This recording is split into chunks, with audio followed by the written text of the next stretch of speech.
And we welcome you to Puerto Vallarta, Mexico for Game 4 on Day 3 of tremendous softball talent for the Puerto Vallarta College Challenge. It's an ACC Big West Challenge today. The Duke Blue Devils host the Long Beach State Beach.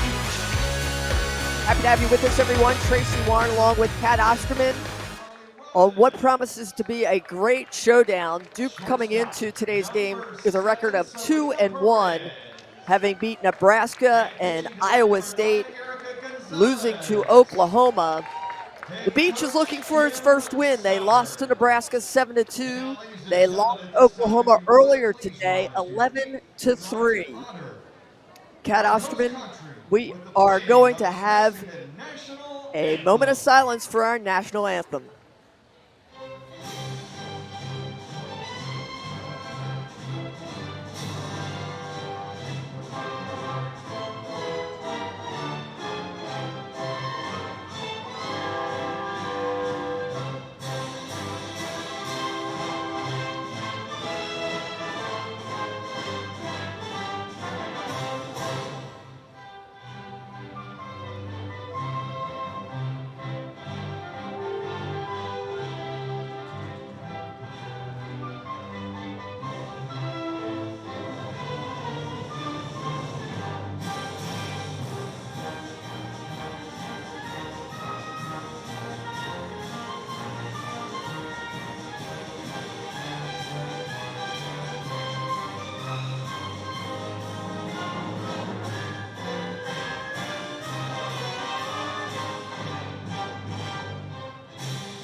The Mexican national anthem. And we are ready to play softball here in Puerto Vallarta. It is Day 3 of what has been a phenomenal tournament so far. Kat Osterman, these Duke Blue Devils, they have been outstanding, coming in and really shocking Nebraska, winning 6-1. Of course, they're a team that really made a deep run into the NCAA, losing in Super Regionals to Stanford.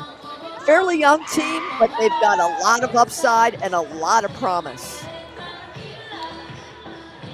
Yeah, head coach Marissa Young talked about the fact that her team was very young last year even, and you talk about that advancement to Super Regionals, falling to Stanford eventually, but they got a lot of experience as youngsters. So just a year older, some more experience under their belt. She talked about it. It's going to be hard for her incoming freshmen to break in the lineup. We do have one at the DP, Amaya Burgess, but she's really excited about what this team learned last year as they went through conference play and into postseason to build on that as they move forward. Marissa Young is in her 7th year, even though the Duke program started in 2015. And what success she has had last year, going 48-12. They've got 2 graduate students, 6 seniors and 2 juniors. They have been as high as 11th in the preseason coaches poll and have been just lighting it up. Everybody's got an interest in what Duke is doing in the ACC. And they will send Deanna Jennings up to face Erica Gonzalez, who's in the circle for Long Beach State.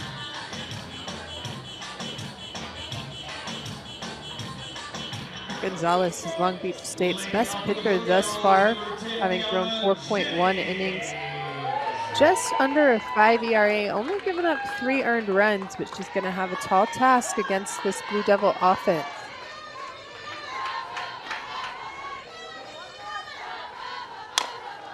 Jennings, chopper, up the middle. It's got to be a quick throw, not in time. Jennings will make the turn, and she will go to second.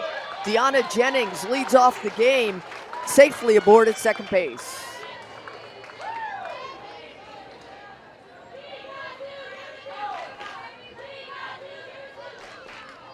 Feel like it's deja vu for you and I, Tracy. We have seen a left-handed slapper lead off innings left and right here in Puerto Vallarta. Washington's Brooklyn Carter able to do that, but Donna Jennings getting a high hop and forcing Perez to rush a throw, taking second on the overthrow. Nice start for the Blue Devils, but that's what speed can do. Speed can make your infield rush. Speed can cause a lot of pressure, and Deanna Jennings taking advantage of it first pitch of the ballgame. Giselle Tapia knows a little bit about Long Beach. She hails from Long Beach, California, the number 2 hitter for the Blue Devils. Played her summer ball with the Corona Angels, which is out of Southern California. She's a graduate student, co-captain, and a starter since her freshman year.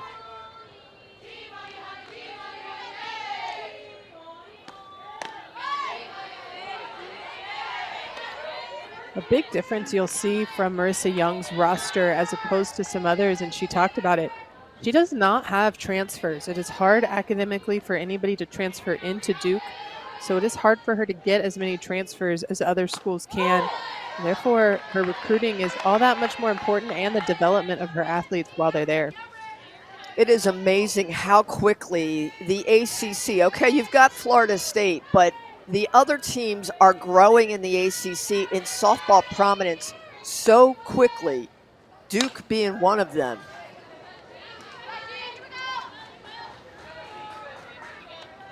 Ball's fouled back. You have to commend Marissa Young and John Rittman at Clemson for being able to build elite competitive programs in such a short amount of time. And both at institutions that the academics are rather high.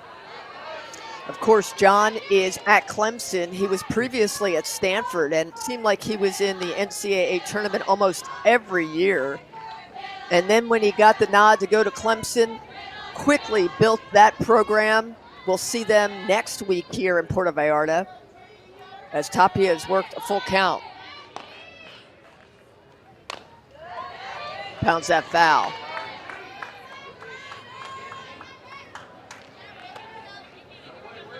Tapia making Gonzalez work, giving the rest of the Duke lineup a chance to see all the pitches that she has. Let them see what side of the plate she tends to throw to. And gets her swinging. The first strikeout for Gonzalez. Erica Gonzalez with the strikeout at number 1 in the first. Now batting for the Blue Devils, number 4, Anna Gold. Anna Gold, the number 3 hitter for the Duke Blue Devils, the junior out of Ballston Spa, New York.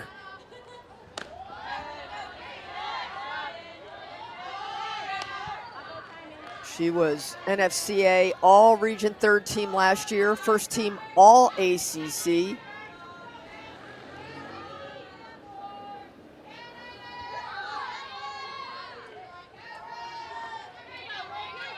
Well, Anna Gold packs a punch. She led the Duke Blue Demons with 19 home runs last year.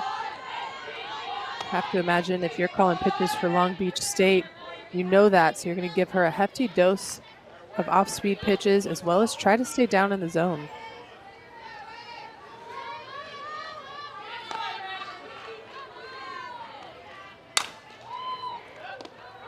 Too short. Long throw across the diamond, and they get Gold with the runner advancing to third.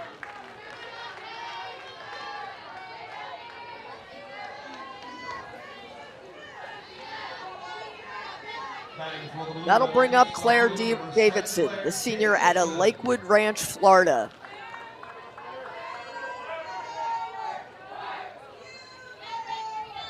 Last year, Davidson earned a spot in the starting lineup in 58 of 60 games. Finished with a career-high .325 batting average. 28 RBI.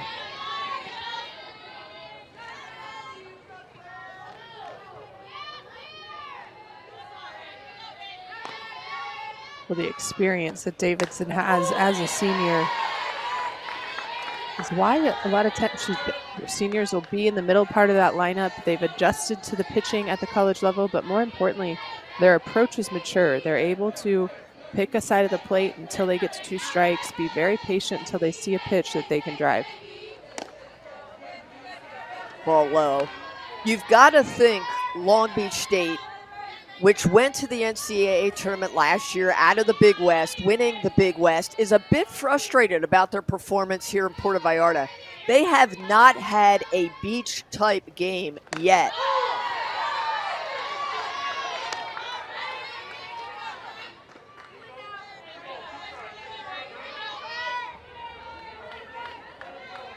One and two to Davidson.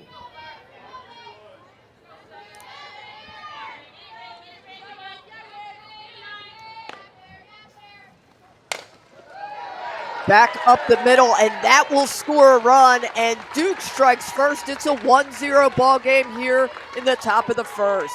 RBI, Claire Davidson.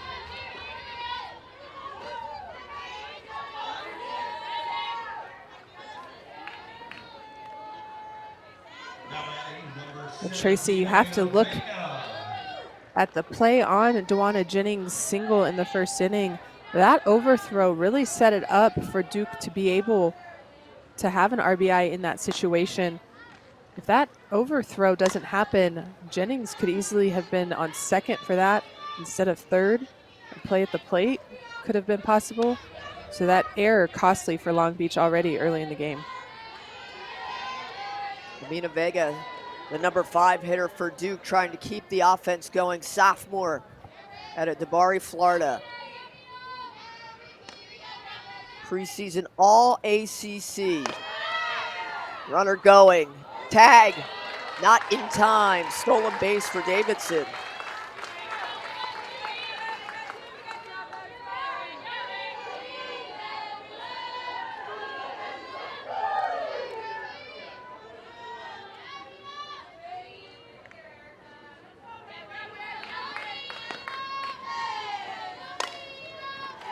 To the right side, pounded foul.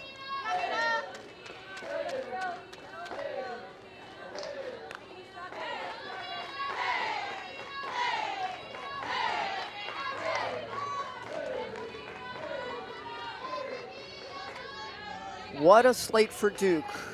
Oklahoma, Iowa State, Nebraska, and now Long Beach State. 3 of 4 teams last year made it to the NCAA tournament, and Duke taking them on in their first tournament.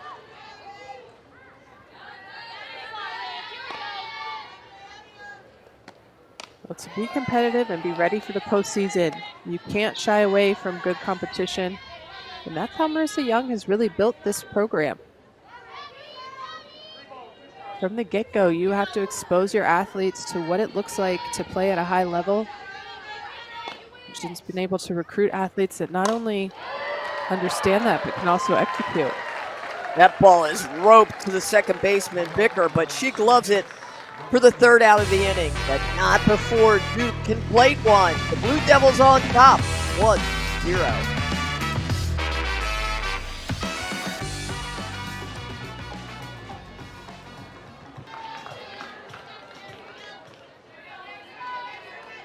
Sarah Olson, the lefty senior, set to start it off for the Beach.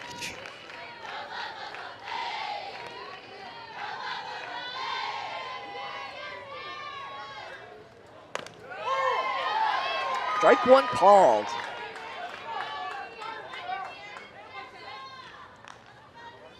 When Doljmuller only has up 2.1 innings this far into season. Did give up 6 hits and 3 earned runs. But Coach Marissa Young gonna go back to her. See if she can get this young athlete to settle in. Gain some good experience here against a postseason team like Long Beach. She is a graduate student, is Doljmuller, transferred from Pitt. Comes from Frankfort, Illinois, and Lincoln Way East High School.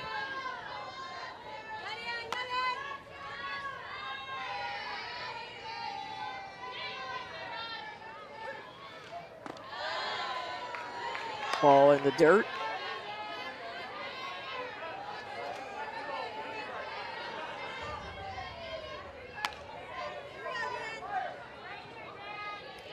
The Beach trying to get this offense that won them the Big West title going. It has been very un-Beach-like. They have been outscored 18-5 so far in this tournament.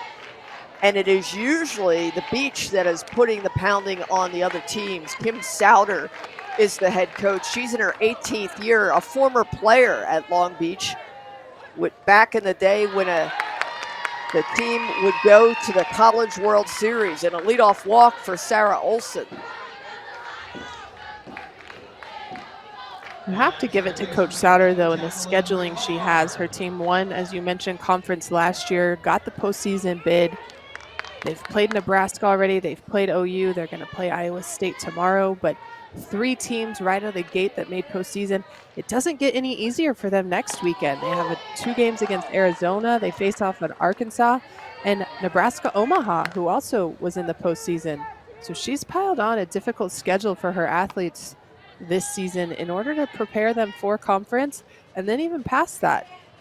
More prepared for regionals when you face tough pitching early in season. Jackie Bicker, the dribbler to shortstop. They get her by a step, but the runner, Olson, advances to second.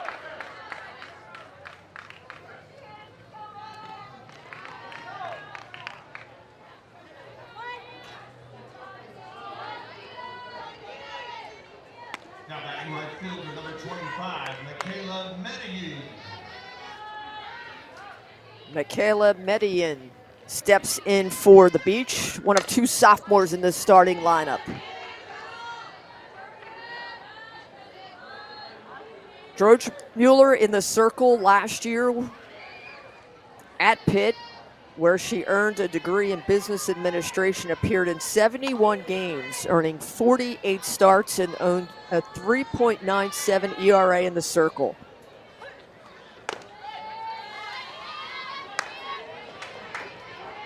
She has a good down tail to her ball. She's just struggling a little bit of keeping it on the plate. Showed a changeup that mirrors that same movement, which could be beneficial if she can attack the strike zone.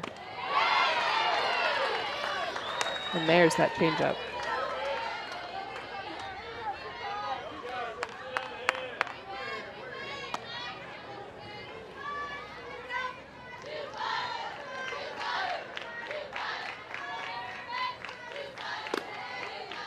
Inside, just misses.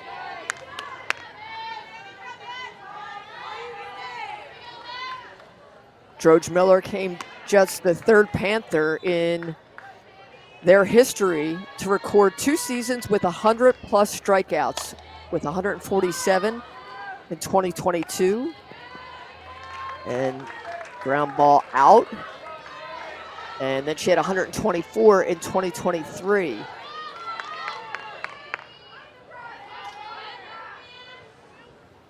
Now batting first baseman, number 10, Sinclair Lawhorn. We've talked about a couple athletes in this tournament that have transferred because of coaching changes, and Pitt the same way. Their coaching staff dismissed at the end of last year. Have to wonder if that was part of George Miller's decision to leave, or was she already going to leave to pursue a graduate degree elsewhere? Sinclair Lawhorn, the lefty senior, in the number 4 spot. Can she do like Claire Davidson did in the number 4 spot for Duke and get that RBI?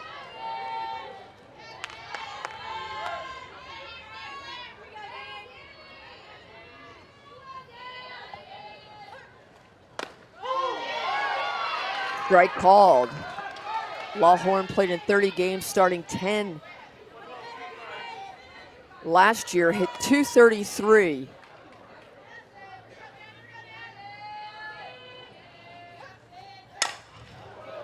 Big swing, and that is caught. So well hit by Lawhorn, but Duke is there on the defense. Blue Devils hold on to their 1-0 lead. win this season. Again, they will play tomorrow in the final game in this first weekend. They'll take on Iowa State at 10 a.m. Central Standard Time.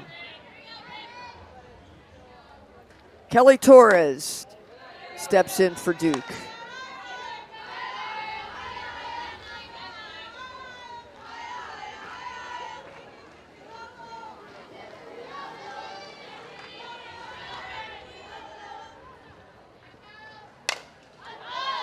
Torres pops it up to the shortstop. Ooh, Perez comes up with a circus-like catch and a smile. We'll love the assertiveness for her to call it right away, let the other infielders stay clear. I'm sure it looked like it got high up there, and not knowing how high the light poles are, the lights might have played a little bit of tricks on her to keep her from being able to camp under that cleanly. Amaya Burgess, the designated player, shows bunt, fouls that back.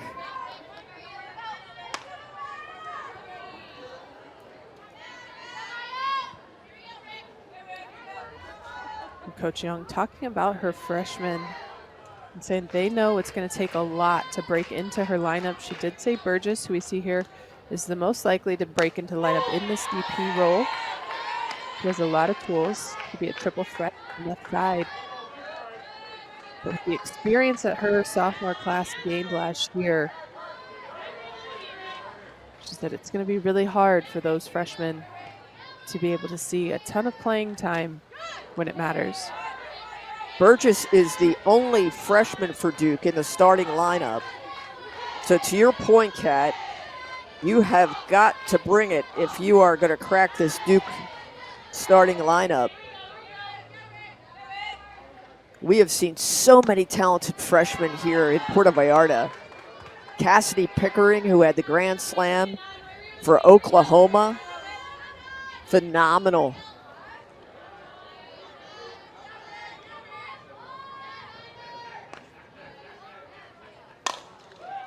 To the right side, and that will fall in for a hit. So Burgess is a one-out base runner here in the top of the second.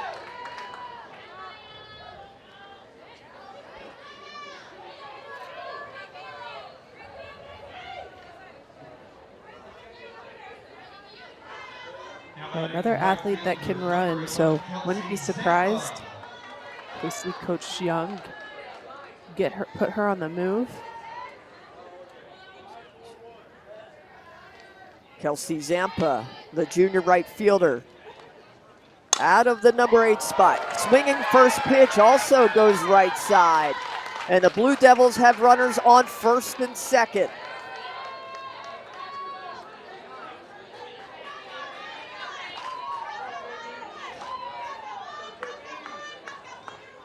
That'll bring up the number 9 hitter, Jada Baker. Shortstop number 25, Jada Baker.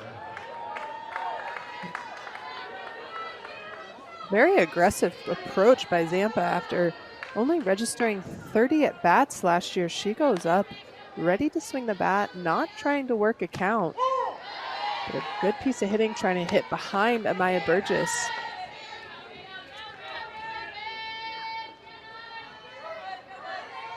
Gonzalez has 2 runners on and 1 out. She'd love a ground ball double play from the number 9 hitter because she's got top of the order up next.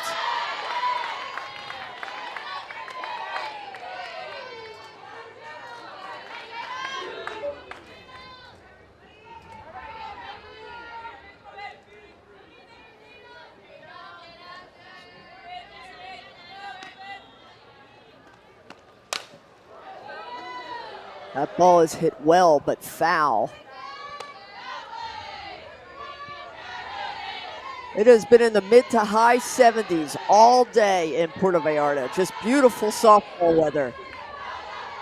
This is a 4th of 4 games today, an ACC Big West battle. That ball is up. It is not playable.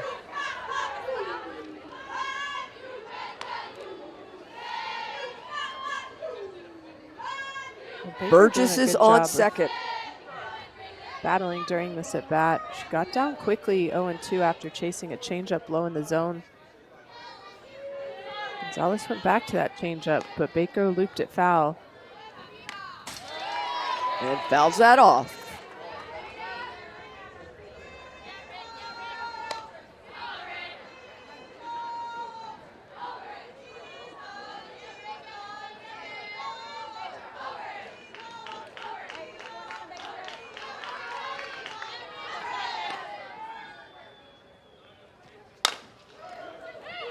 To short, to second for one, the turn, not in time.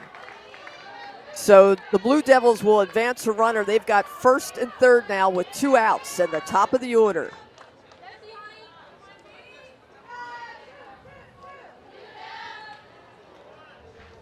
Now batting for the Blue Devils, center fielder number 10, Deanna Jennings. Great base running by Amaya Burgess to get ahead of that ball.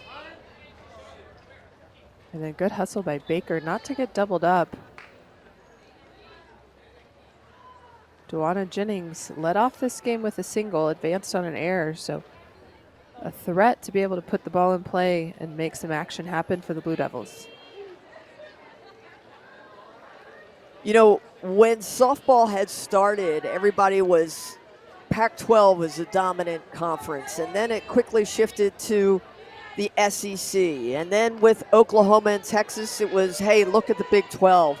I'll tell you, the ACC is getting a lot of attention. Jennings, runner going, trying to get, and here comes the runner home. Overthrow at home, but Duke does not take advantage. Burgess stayed at third with the overthrow. Baker moves up to second, and now runners at second and third for Jennings.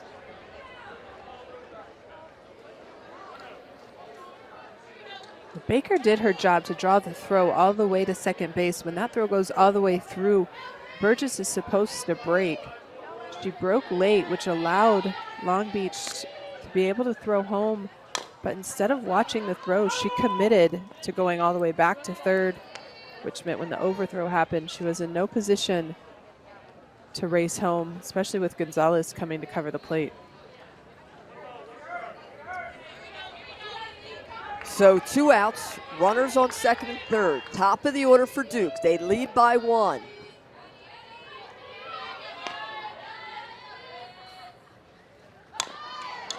Lays down the bunt. Got to make a quick throw. Run will score. And we've got a 2-0 ball game.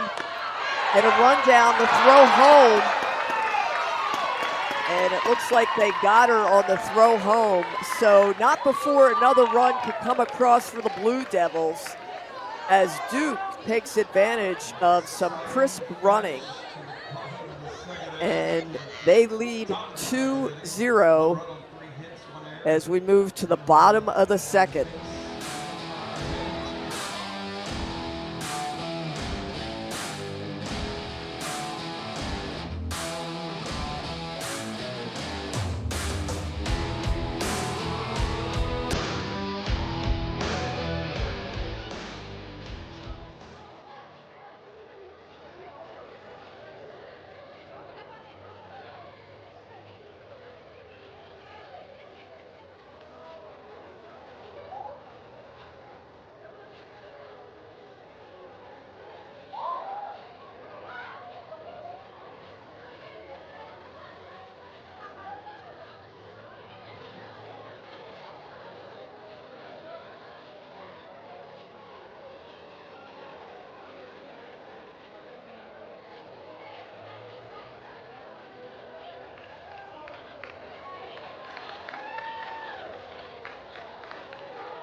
As Kim Souter gets an explanation of exactly what happened there. We'll try and do our best to sort this out. Amaya Burgess scored after the Jennings bunt, but there was a rundown, another rundown between third and home. Jada Baker got tagged out as our camera was on Jennings, who was headed to second. That tag out of Baker was out number 3. Duke leads 2-0.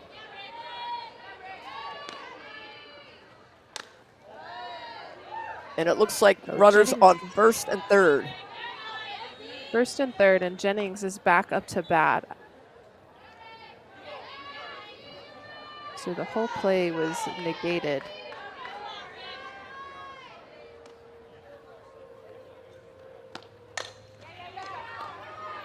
Shot to second.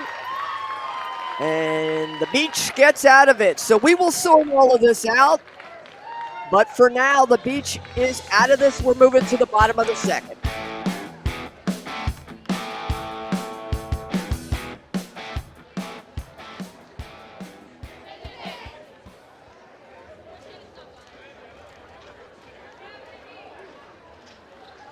So like I said, that's the end of the top of the second. We head to the bottom of the second. There's a redo on that last play. I don't have the exact explanation for you, but it's still 2-0 Duke.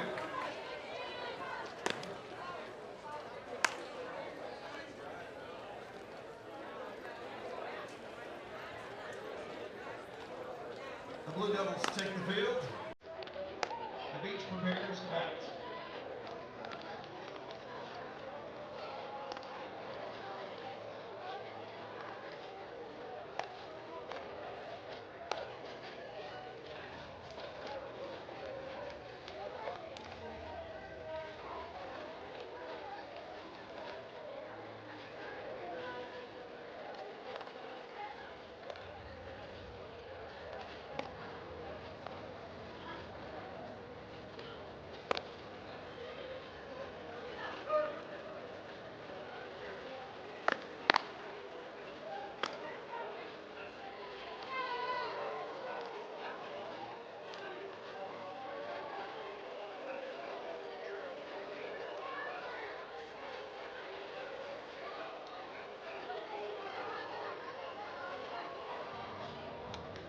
So what happened on that last play, ladies and gentlemen? Moving to the bottom of the second, it is still 2-0 Duke as we sort out kind of what went on there.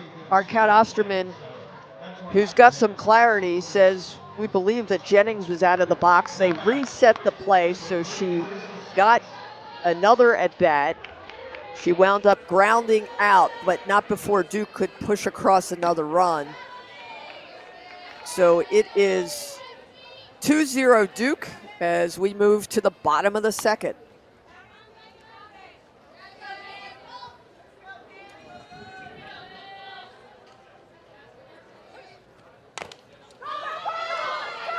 Ball chopped in front, and that will be a single for Carissa Sweet.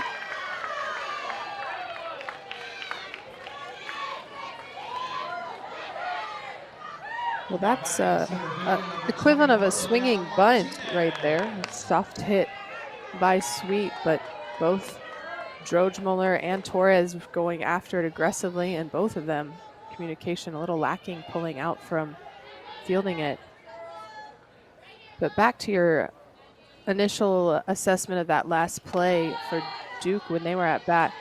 When Jennings is called out of the box, the play does not immediately go dead. So the opposing coach, in this case, Coach Souter, has the option to replay the play or take the play that ended up unfolding. Obviously, she's not going to take Duke scoring a run and having more runners on. She is going to ask that Jennings comes back to the box. So they completely undid the play before, which means that Maya Burgess, in fact, doesn't score, and then Jennings grounded out for the third out.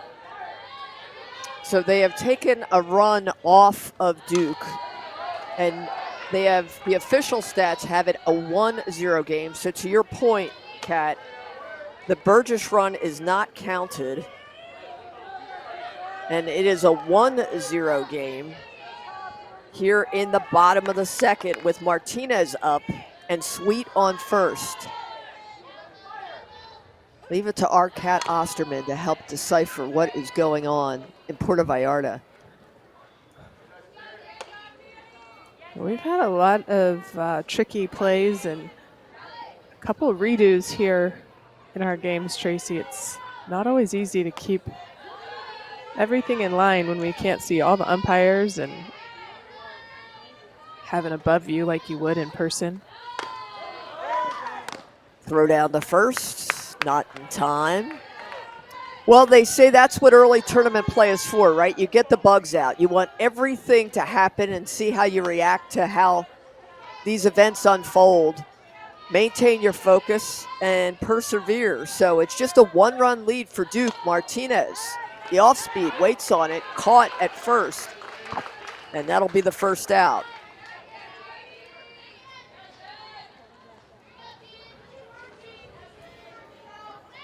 Tapia making the play for Duke.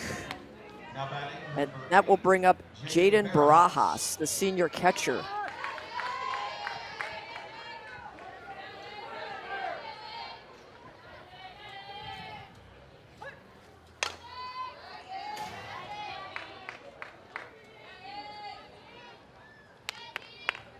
Barajas, the transfer from Utah Valley. She's originally out of Bray, California. She hit over 250 each of her last 2 seasons while serving as the starting catcher.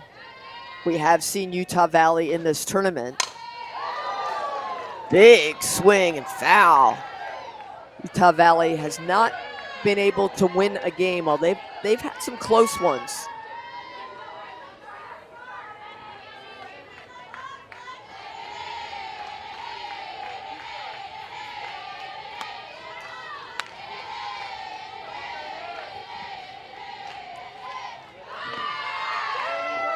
Runner going, ball in the dirt, still a throw, stolen base for Sweet. So Sweet is now in scoring position. Second runner the Beach have had in scoring position.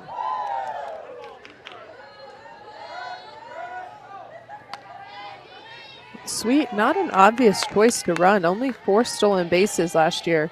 Granted, she was 4 for 4, but with only 4 attempts, not an athlete that I think Duke thought would be on the move. Strike 3 called. That was a very pretty changeup from Droja Muller that just froze Baraja. Droja Muller doing a really good job of keeping the ball down in the zone. A lot of foul balls from Long Beach, but not incredibly hard. So still being able to command the zone and then make speeds. Ball gets away from Kelly Torres, so 60 feet will Carissa Sweet advance, and now she is 60 feet away from tying this ball game.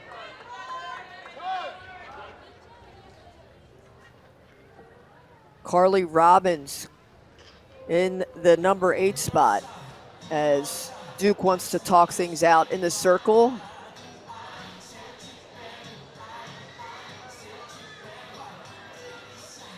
American for Carol Hutchins, and has openly just become so embedded in the softball fabric and has tried to continue the legacy of opportunities for young women to play softball. What a great role model she has become. Well, you read my mind talking about how great of an athlete she was, because as she called time, I was thinking about how she has the advantage as a pitcher and a hitter to be able to positively impact all of her athletes. If I were to be a head coach at any point, obviously my forte is pitching, so that would be where most of my experience and time would lie. But Marissa Young, having been an amazing hitter and pitcher, she's really able to work on the mental side on both sides of the ball and have her hands in both aspects of this game. Marissa Young's team went all the way to Super Regionals last year.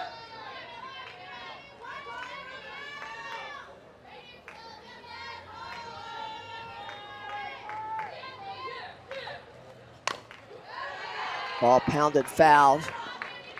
And if you know anything about Marissa Young and her family, her husband has been through a number of health issues. Our thoughts and prayers are with them. She and her 4 children have been by his side as he works to recover. One daughter for Marissa is committed to Florida, another one at UCLA. A lot of activity in her family.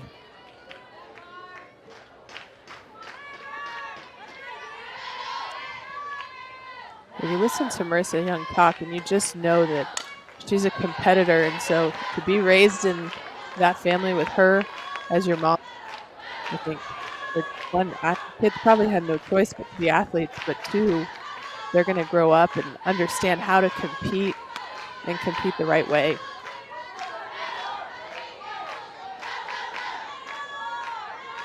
Robbins continues to battle in there.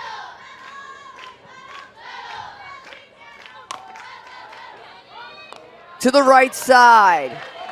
And the Beach will strand yet another runner. Duke holds back the Beach. We're moving to the top of the 3rd. Duke leads 1-0.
Duke playing their 4th game in 3 days. They lost their opener to Oklahoma 3-0.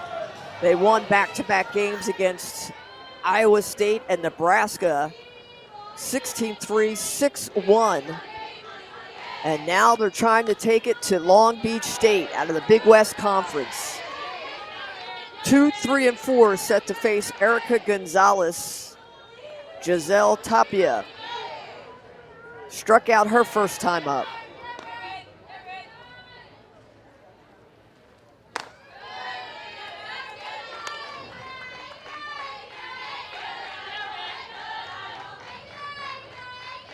Tapia, one of 5 lefties in this Duke lineup.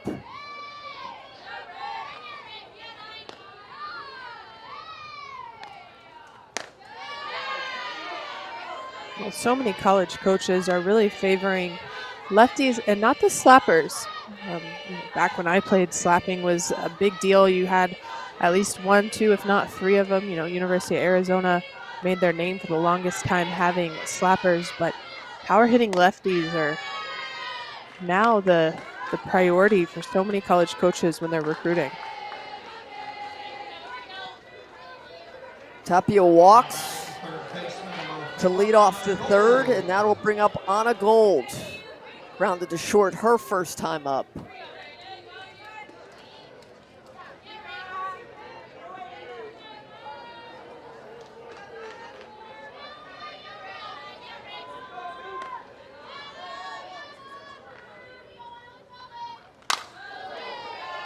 Big swing and a long foul ball. Gold's father, Eric, played college baseball. Her mother, Julie, played college basketball, and her brother, Luke, was an all-ACC baseball infielder at Boston College before being selected in the 5th round of the 2022 MLB draft by the Detroit Tigers.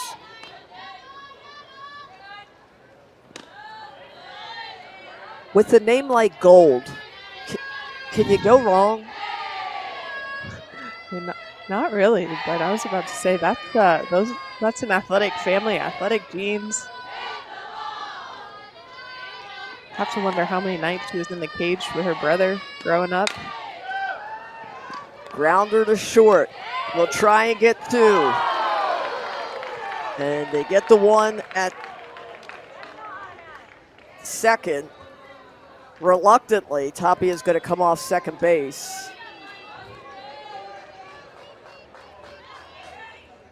So on the fielder's choice, Tapia is out at second, Gold is at first, and that will bring up Claire Davidson, who has the only RBI in this game.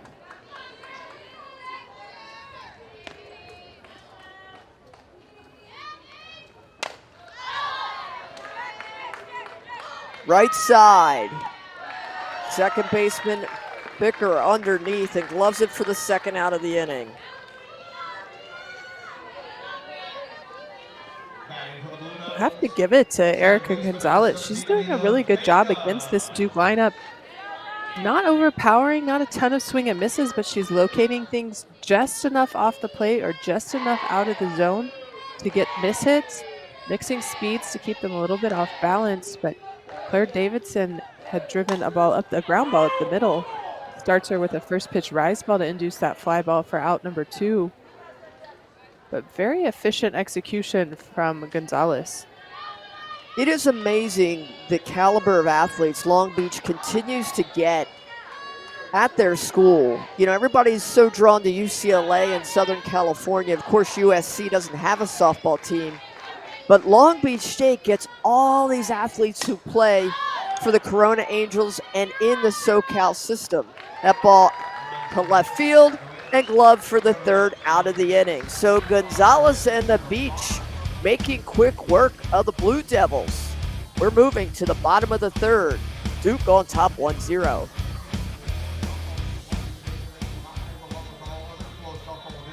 Those Beach uniforms look a little bit like the New York Yankees.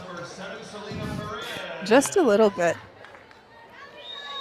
Got the old black and white pinstripes.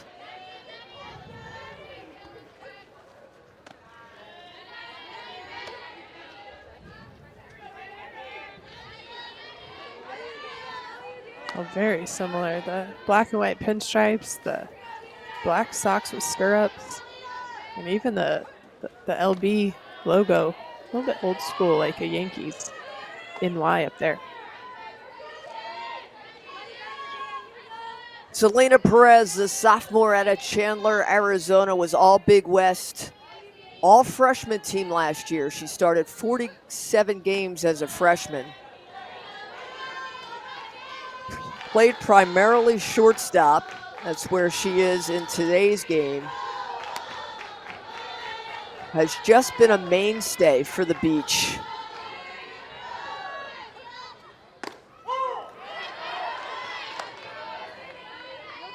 And anytime you can get athletes out of Chandler, Arizona, and they bypass U of A and Arizona State,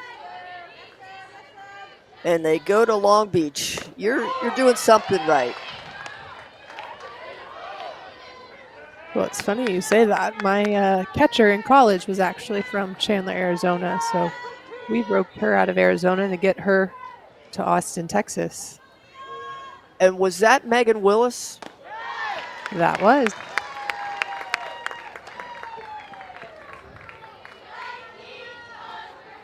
Selena Perez draws a walk. She is a leadoff base runner for the Beach, hoping to get something going as they turn over the order. Sarah Olson. Sarah Olson walked in her last at-bat, advanced as far as third, but could not score. Got a lot of speed at the plate. Well, Perez is the third leadoff hitter, actually, that Long Beach has had. They just have not been able to come through with an RBI hit.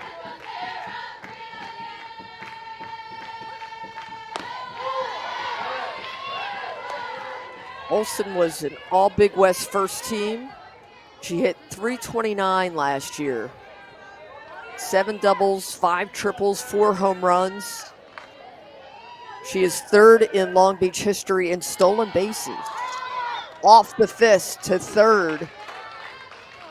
And Gold gloves it for out number 1. Here at the bottom of the 3rd, now batting. Second baseman number 2. Well, not at bat right there by Olsen. Needed to be a little bit more quality.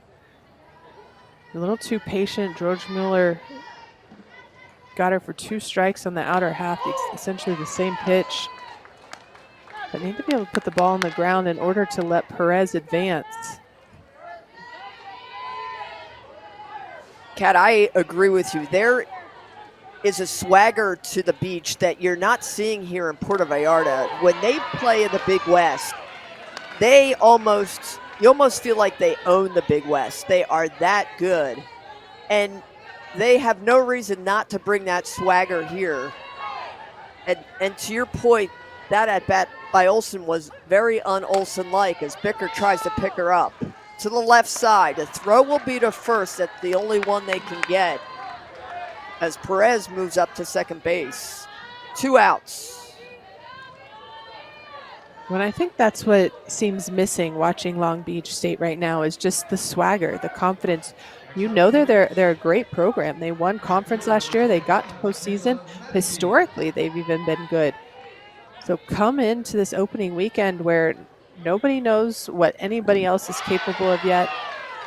It's a clean slate and just go to work with confidence.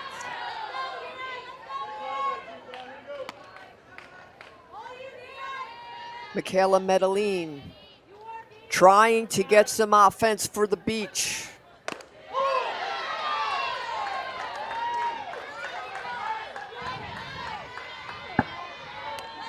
Give it to Georgia Miller. After walking Perez, she got ahead of Olsen with the first 2 pitches. Competitive at bat against Bicker, and now 0-2 against Medellin. She was the Big West Freshman of the Year last year. Batted .315 in conference play. Inside out swing. Well, to your point, Kat, Droja Miller seems to really be getting the beach on the hands. Well, she's doing a good job. She'll stay down in the zone mostly and then occasionally flash up in the zone. And when she does, she is jamming the beach. To the right side. Foot race to first, and that is one that Duke will win. The beach threatened again, but Duke prevails.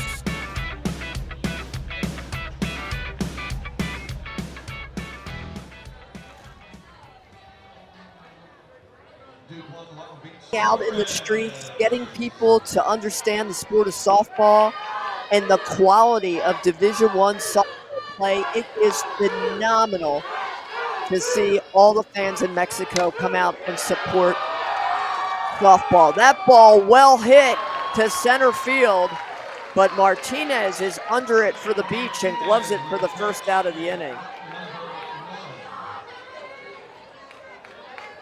Well, that might be the hardest hit ball that Duke has had so far in this game. We got a decently hard ground ball from Claire Davidson for an RBI in the first inning, but everything else has been relatively easy for the beach to handle.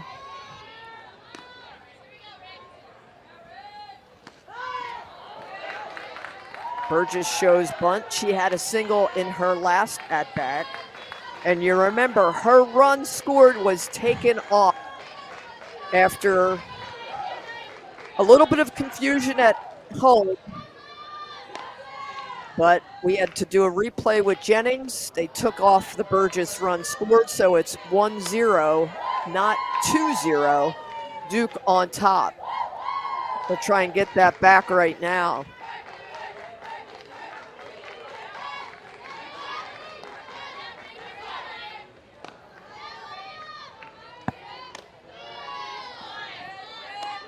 Gonzalez staying low in the zone.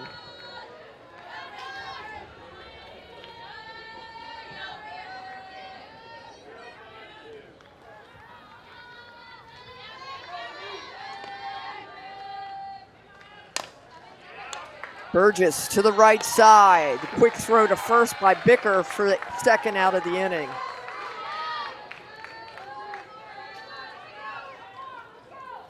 Next up, Duke, right fielder, number 11, Pitching has always been a strength for the Beach. Last year, they were second in the Big West with a 1.41 ERA in linked games and walked a league low 48 batters while holding opponents to a 191 batting average. And 3 up, 3 down. The Beach going to work on the offense. They get Duke, but they trail 1-0.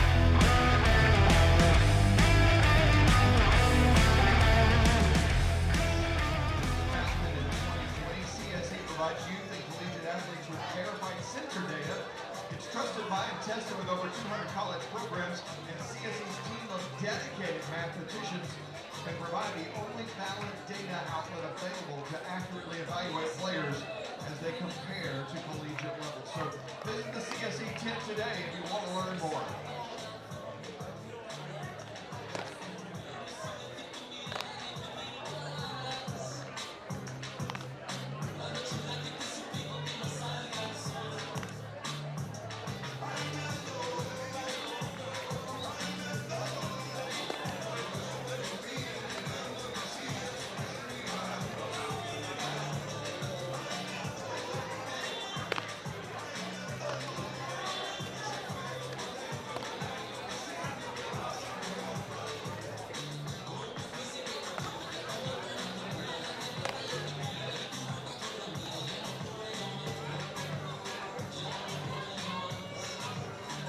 Danny Drogemiller throwing a one-hitter to the Beach so far. She has been phenomenal as we head to the bottom of the fourth. She'll face 4, 5, and 6 for the Beach. Long Beach outscored 18-5 in this tournament so far, losing 7-2 to Nebraska, 11-3 to Oklahoma. Hopefully trying to find some offensive life with Sinclair Lawhorn. Well, other than Duke breaking through for a run in the first inning, very comparable innings for both programs. They've had runners on base for the first 3 innings. First 3 up, 3 down half inning we saw was just this top of the fourth as Duke was at the plate. Long Beach just has to gain some momentum. Erica Gonzalez is doing a good job of making quick work when they're on defense, but they need to carry that over to offense. Well, Drogemiller hits Lawhorn. She will be taking first base, making sure she is okay.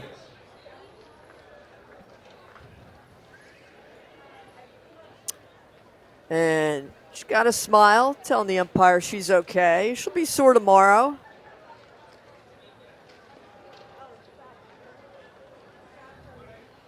And see if they'll bring in a pinch runner for her. They will.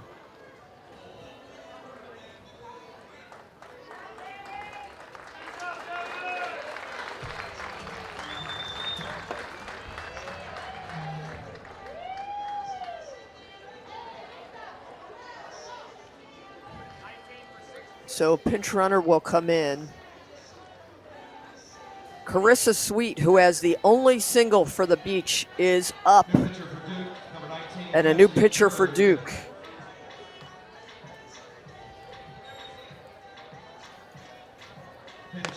Cassidy Curd, the lefty sophomore out of Port St. Lucia, Florida, and Treasure Coast High School will come in.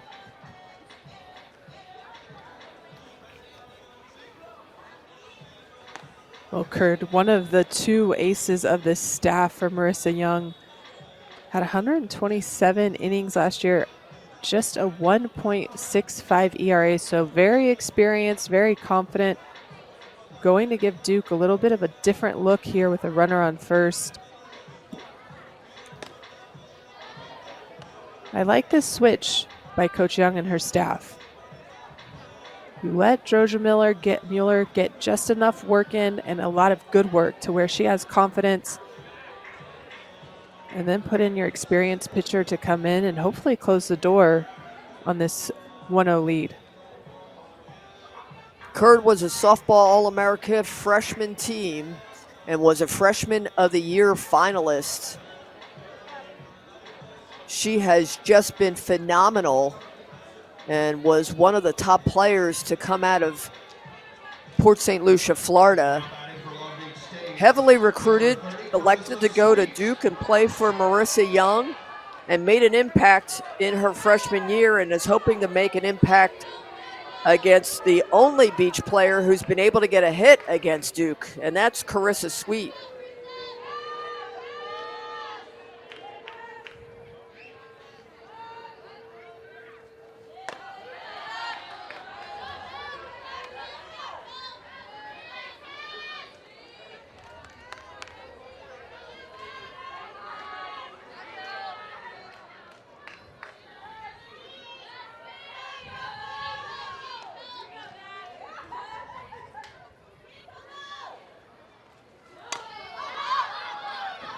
She shows small ball, but pops it up, Gold gloves it for the first out of the inning.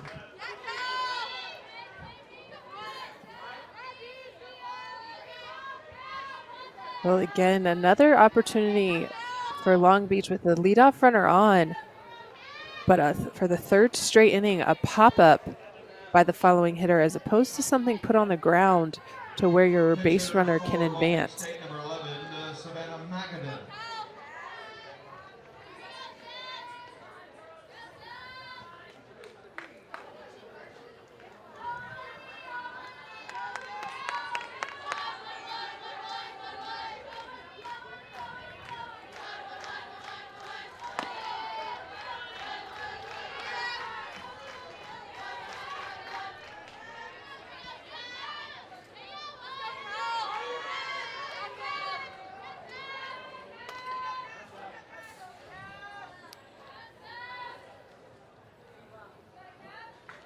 Savannah Magadan, the junior catcher, has come in to pinch hit for the Beach. For Lily Martinez.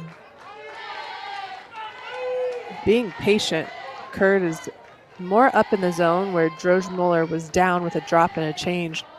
See quite a few rise balls here from Kurd.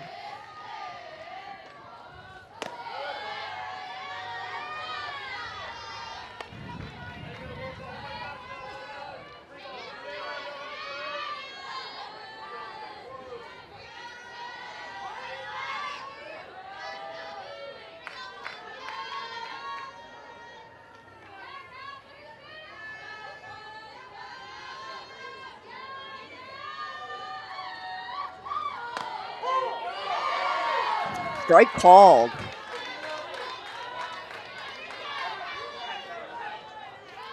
Erica Estrada is on first base, the pinch runner for Sinclair Lawhorn.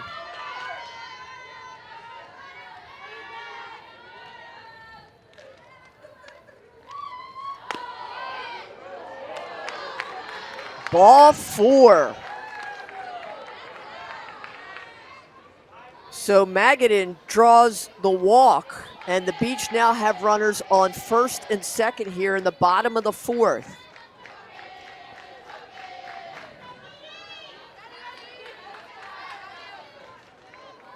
Well, it seems patience is winning the day here in Puerto Vallarta. We've seen so many teams just kind of wait out pitching, and they're able to put runs on the board just by being selective. And kind of, Kat, you were mentioning quality at bats. Well, I think for Magadan, that was one, as she had the patience to wait out Kurd.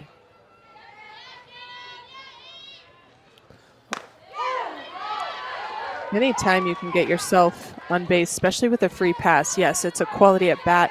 But what Magadan did is she saw a lot of pitches, and she didn't chase any.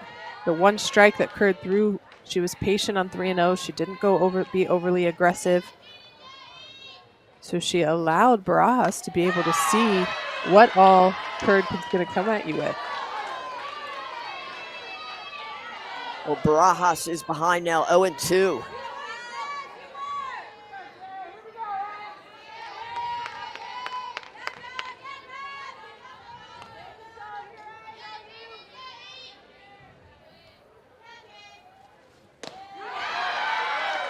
Got her upstairs. The first strikeout for Cassidy Curd this game.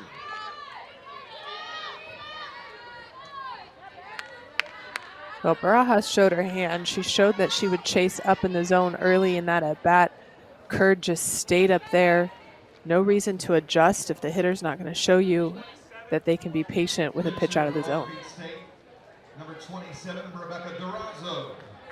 Rebecca Durazo, the junior catcher, will bat for the Beach. They are in need of some offense. A single will likely tie this ball game.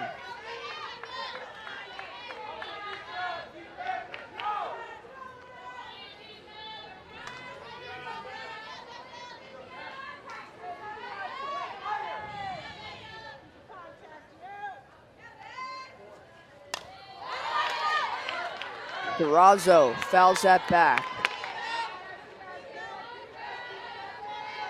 Durazo started 18 games as a backup catcher last year. An academic all Big West selection. She's got extra base power.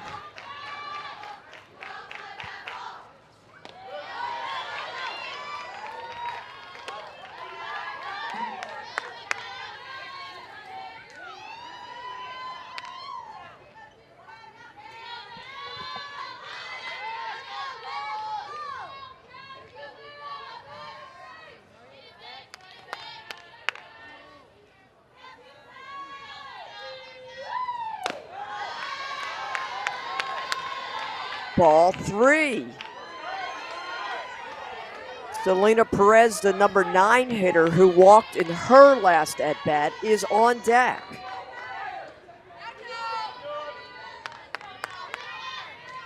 This is a hitter's pitch. Ball 4. Curd walks Durazo, and the Beach have the bases loaded. Well, this is a situation while Perez walked in her first at bat, and yes, Curd has now put 2 on for free. If a pitch is over the heart of the plate, Perez needs to be ready to square it up. Curd has too much experience to not go right at Perez in this situation. So Duke is talking it over with 2 outs. Umpire trying to move the game along. Shortstop number 7, Selena Perez. So they are keeping Perez in. The sophomore out of Chandler, Arizona, home of Megan Willis, the great catcher for Kat Osterman.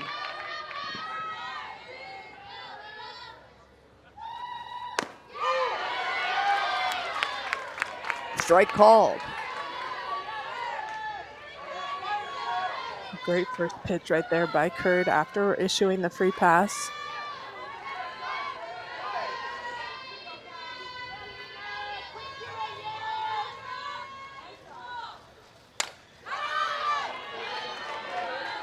Fouls that back. Curd's There's ahead the of rise ball for Perez. Curd.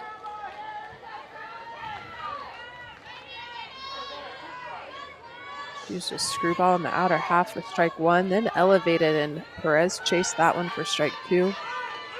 That's where the Beach has to be a little more disciplined, is not chasing out of the zone.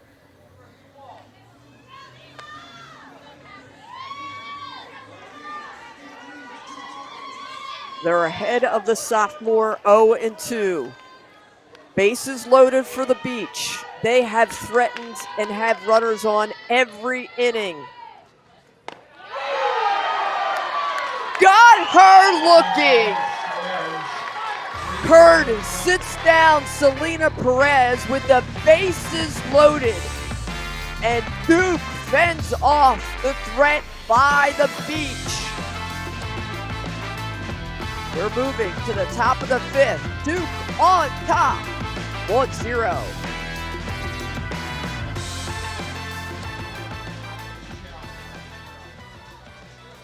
Also a big thank you, ladies and gentlemen, to our grounds crew. What a great job they do turning this field, keeping it in great shape for these softball teams to play day in and day out. Give our grounds crew a big round of applause out there right now, shaping it up. Let them know how much you appreciate their hard work.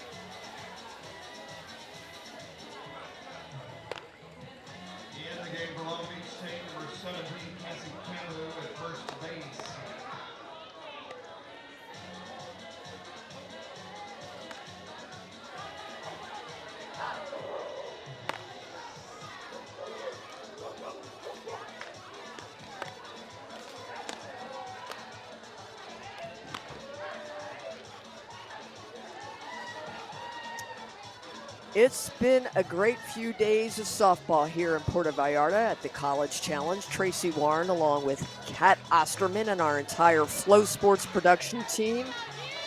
This is day 3, game 4 between Duke and Long Beach State. The Beach threatened last inning, had the bases loaded, but Cassidy Kern, who's come in on relief, got Duke out of a jam. They'll bring up 9, 1, and 2 to face Erica Gonzalez.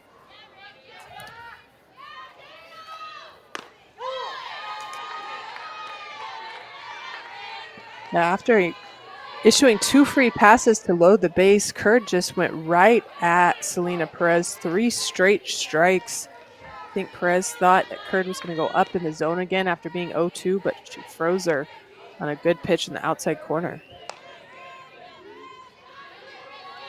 Meanwhile, Gonzalez has just given up 3 hits against Duke, which struck in the first inning, and has not put any runs on since. So Gonzalez has been able to control this firepower ACC team.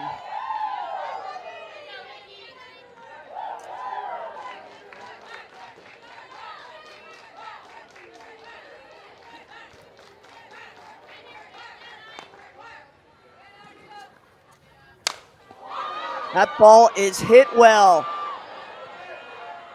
All the way to the fence, but gloved by Sarah Olson for a long first out. Well, that's the second deep fly ball that Duke has hit off of Gonzalez in the last 2 innings. Might be starting to time her up just a little bit, but just enough spin on that to make that more of a pop-up than out of the yard. But you have to tip your hat. Gonzalez has done a really good job of keeping Duke off balance and keeping the ball just out of reach. Jennings safely aboard here in the 5th.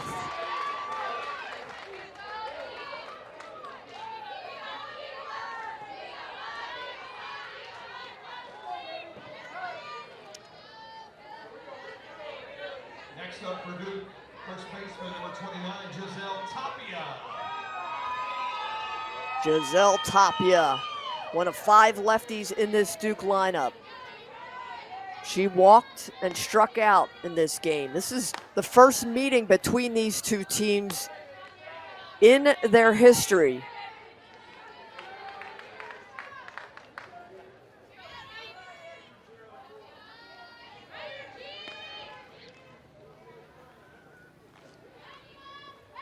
Tapia on the hit and run, fouls it off.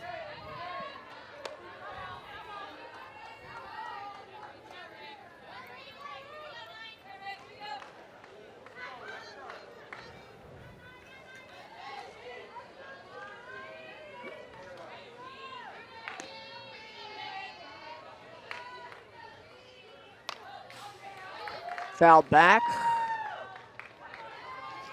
Duke will host this year's 2024 ACC Softball Championship.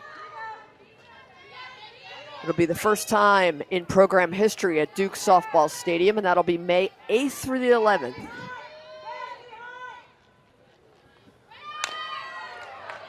Another hit and run. Ball is foul.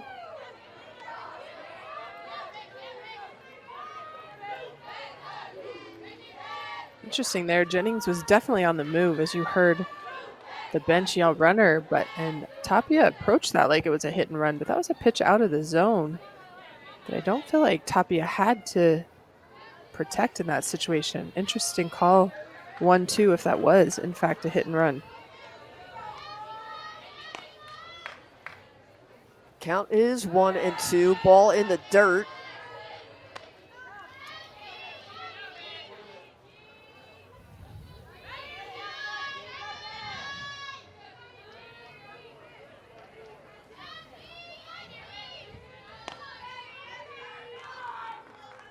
See if they put her in motion. In the dirt again. Great job by Barajas, the catcher for the Beach, just to keep that ball in front of her and keep Jennings at bay at first base. Yeah, Barajas has done a really good job of blocking back there, especially with all the change-ups that Gonzalez is throwing, trying to get them to sink down in the zone and get Duke over top of them. Runner is going again on the 3-2. Hit foul.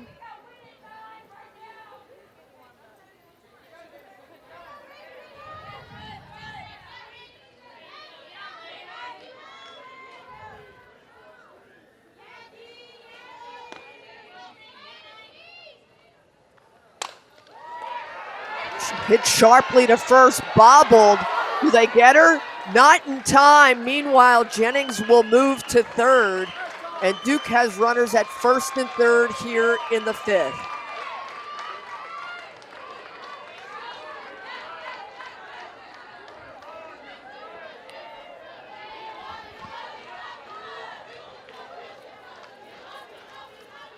Well, Tapia just laced this one off the first baseman. It ricochets in front of her, but unable to get a handle on it to make a play, and Jennings keeps going to third, but you see there, she tried to head towards the bag before having the ball in her glove. But Duke in business with runners at first and third and one out.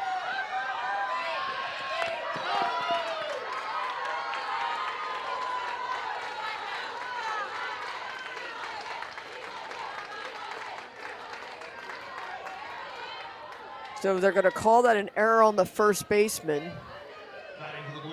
And it looks like Duke scored while we were in the replay, so it's 2-0.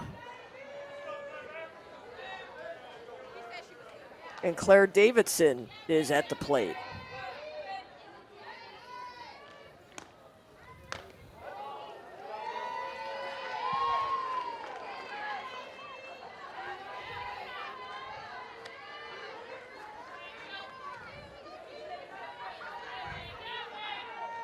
Next up for Duke, second baseman number 17, Amina Vega.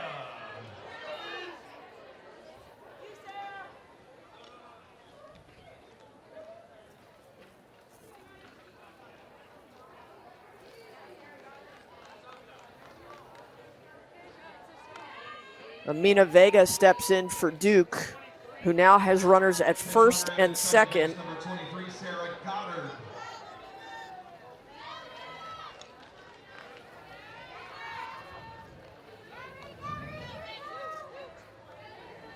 Sarah Goddard running at second base for Duke.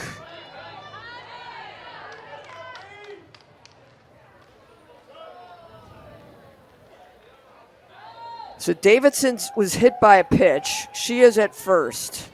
Number 19, Sophia Fernandez.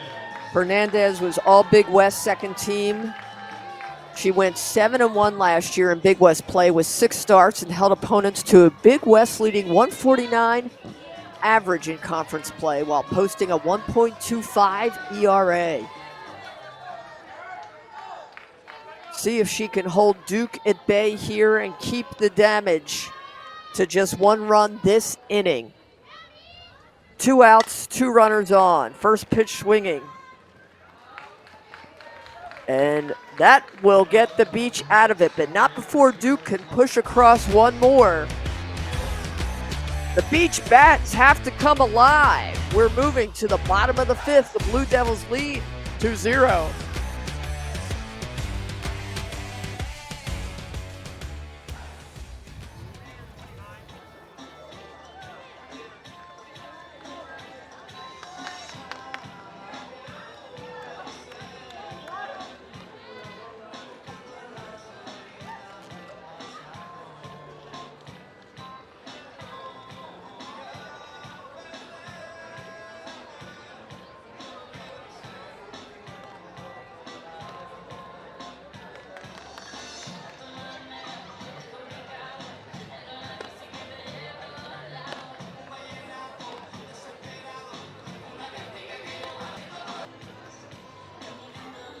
We're at the Puerto Vallarta College Challenge. Tracy Warren along with Kat Osterman and our Flow Sports production crew as Duke leading Long Beach State 2-0 as we move to the bottom of the 5th.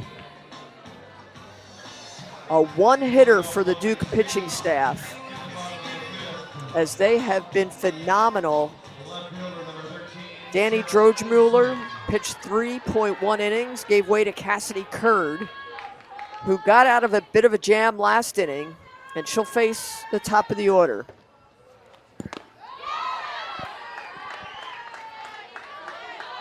Sarah Olson, strike 1. Great pitch right there to start off the top of the 5th by Curd.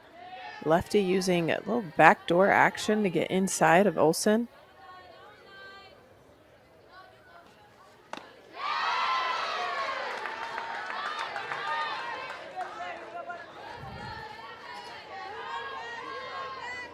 The poise Curd showed in the bottom of the 4th with bases loaded was to go right at Perez. 3 straight pitches for the strikeout looking.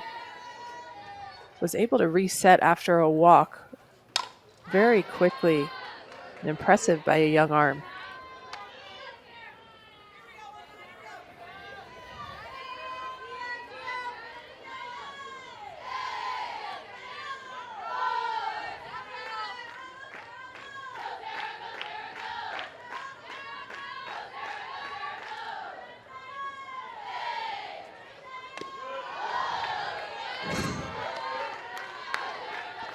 Pretty changeup right there by Curd. Long Beach is on their feet. They sense that this is their inning. It is the top of the order. It is the bottom of the 5th. They are within striking distance if they can find their hitting swagger back. This is a team that won the Big West last year to advance to the NCAA tournament. It has been them and Cal State Fullerton, which have just dominated the Big West. Kim Souter, a former player at Long Beach State, graduated in 1993. She's in her 18th year at the helm for the Beach.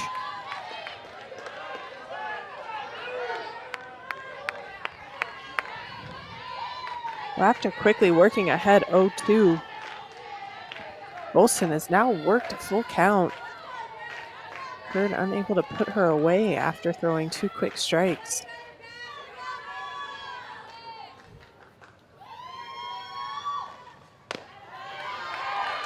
Ball 4.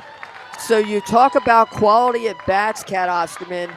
That is Olson's 2nd walk this game, and it will lead off the 5th. Well, for the 5th straight inning, 4 out of 5. There was 1 out when, oh no, 5th straight inning. The Beach has had a leadoff runner on. The question's going to be now, Bicker behind her, what is she going to do to possibly move Olson into scoring position to give Long Beach a chance? Jackie Bicker. Runner is going. The tag. Got her. Big, big out for Duke.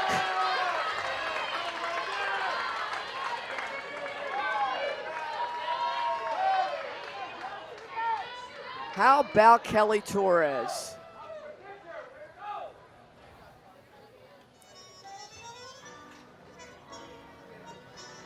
Great throw by Torres. That ball in the dirt too, to Bicker. So she had to pick that and throw it on the money to get Olsen.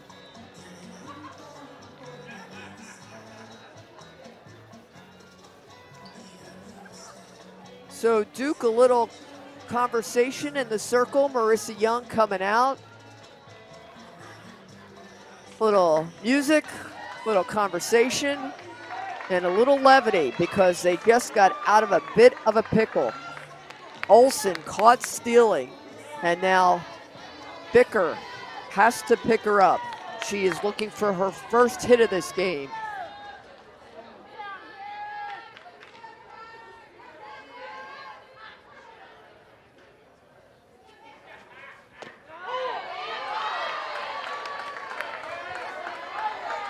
I feel like that strike is being called this game when it wasn't being called in other games.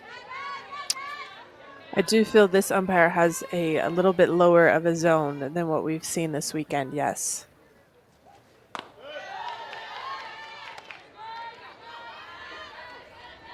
Nighttime is here in Puerto Vallarta.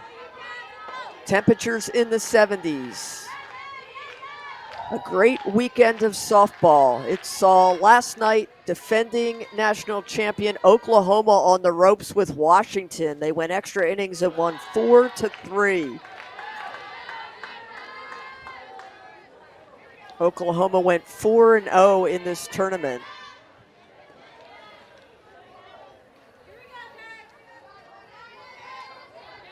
Earlier today, Nebraska beat Utah Valley and Oklahoma beat Long Beach State. And Washington beat Iowa State in the game before this one.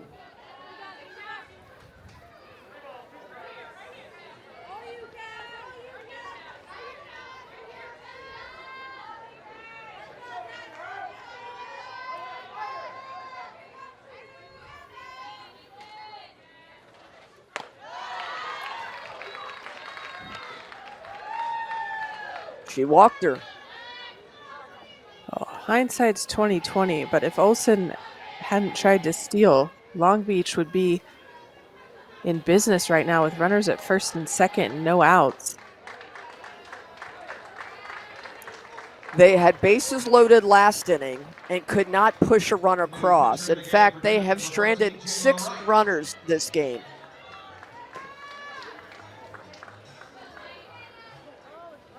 Coach Young did say her pitching staff is a true staff. They get excited for each other. So you have to believe that Perd knew that her outing wasn't great, and she's okay handing the ball off to Wright to finish this game. Wright got the win against Nebraska, the 6-1 win here in Puerto Vallarta. She is a second-team All-ACC last year.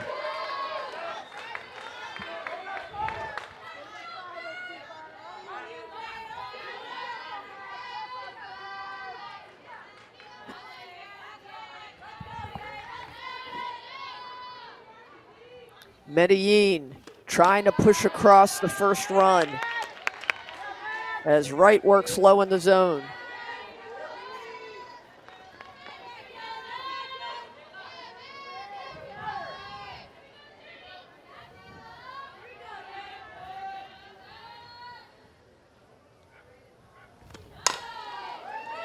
To the right side, to second for one, to first in time, double play.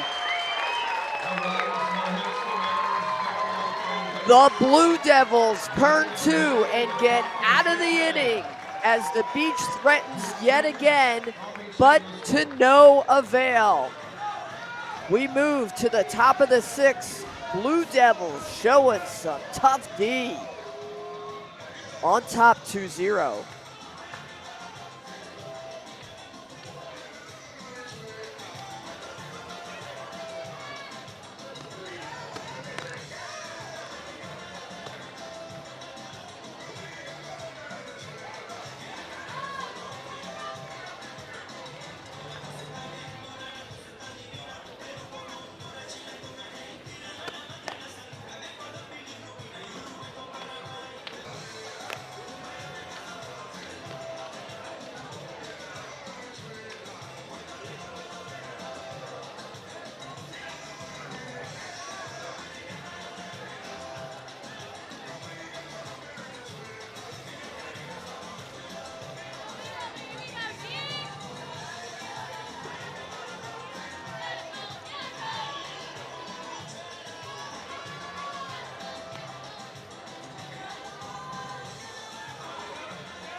Leading off for Duke, the catcher, number 3, Kelly Torres.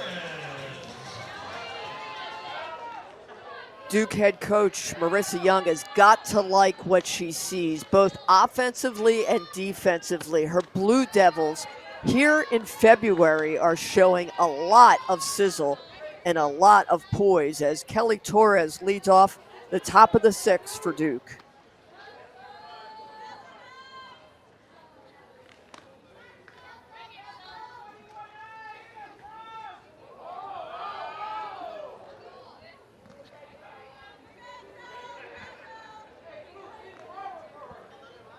Sofia Fernandez looks like she lost her footing there off the rubber. Yeah, that's essentially a balk because she started her pitch but didn't finish.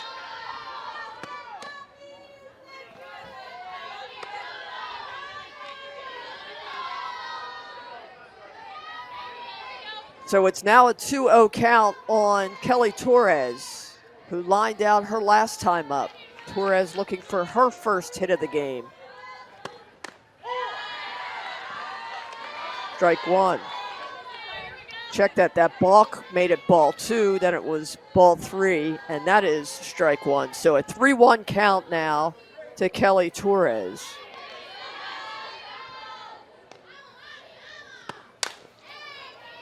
Grounder to short. Quick throw, but not in time as it was bobbled by Perez.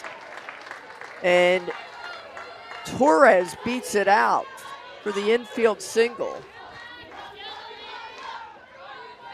Well, I was just about to say that was a great battle by Fernandez to get the easy ground ball off the bat of Torres after getting down 3-0, but it's the second time tonight that Perez has bobbled a ball and made an errant throw. Heads up by Lawhorn to come off the bag and grab that.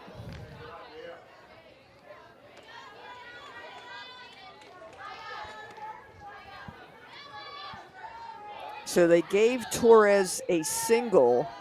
She is on first. Burgess trying to move her. Burgess is 1 for 2, the only freshman in this Duke lineup.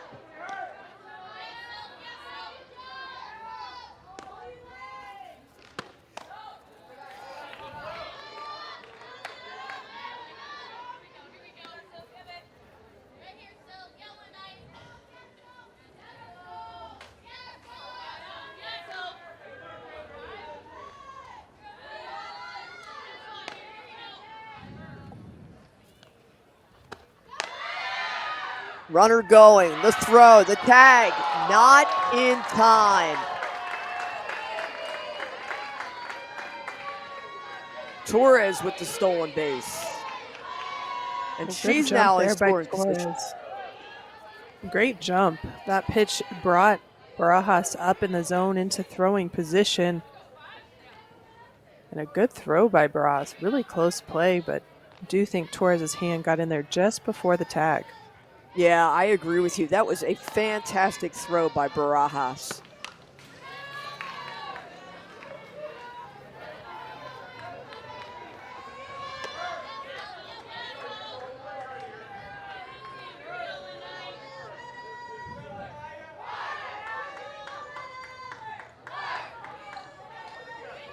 Duke preseason number 2 in the ACC.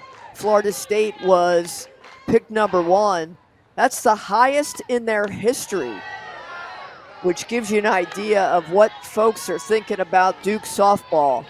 They returned 16 letter winners from last year's team that compiled a program best 48 wins. And they earned the right to host a super regional for their first time ever.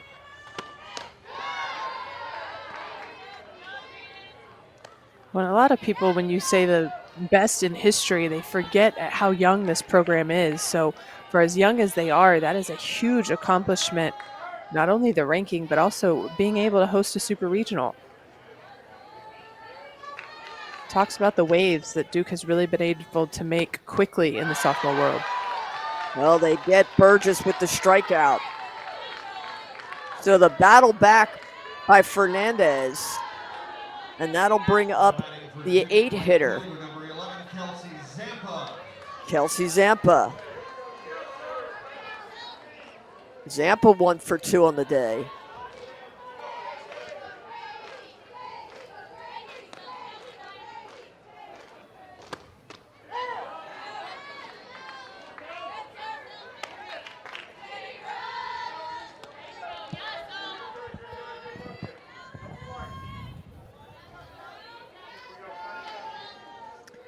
We were talking earlier, we mentioned how Duke lost to Stanford in the Super Regional last year. Stanford already suffering a loss here in the early going. And they were preseason pick number 1 in the Pac-12, which had a lot of eyes open because that's usually a spot for UCLA. UCLA number 2, Utah 3, and Washington 4.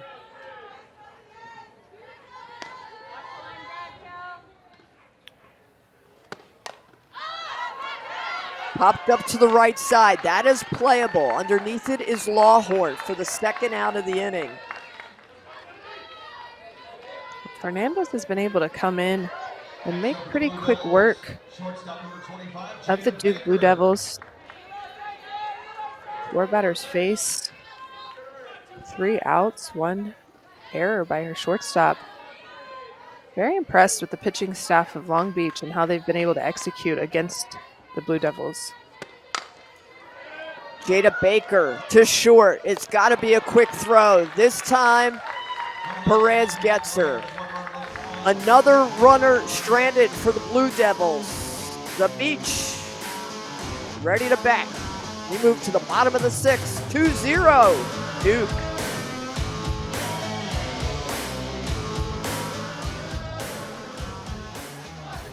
Wishes to recognize and thank our umpires working today's game. We appreciate the good sportsmanship shown towards the umpires by all fans in attendance. What a great job they do. Learn more about Officially Human at officiallyhuman.com.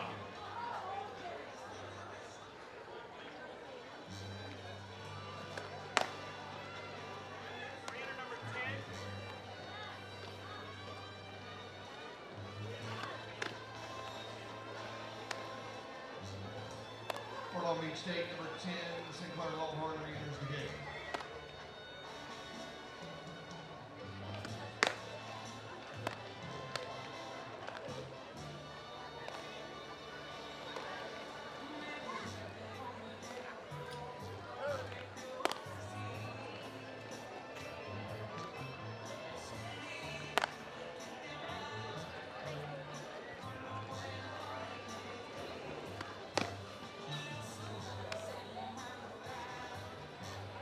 It is like postseason tournament here in Puerto Vallarta at the College Challenge. The best of the best. Tracy Warren along with Olympian Kat Osterman and our Flow Sports production crew. What a great first weekend of softball. We saw the likes of Oklahoma, Washington, Nebraska, Duke. Fantastic play early on. And we're not done yet. There'll be a game tomorrow. Our colleagues Corey Brooks and Nicole Mendez will call the Iowa State Long Beach game. That starts at 10 a.m. Central Standard Time. And then we're back Wednesday on Valentine's Day with the Clemson-Wichita State game before we then head into some Auburn and Clemson and Utah play in Week 2 in Puerto Vallarta.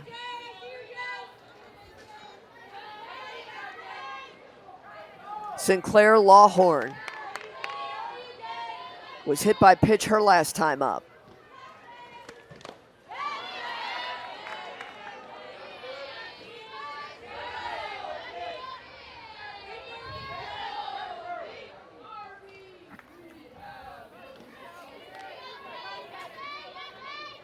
Jayla Wright doing such a good job since she's coming in, using her drop ball.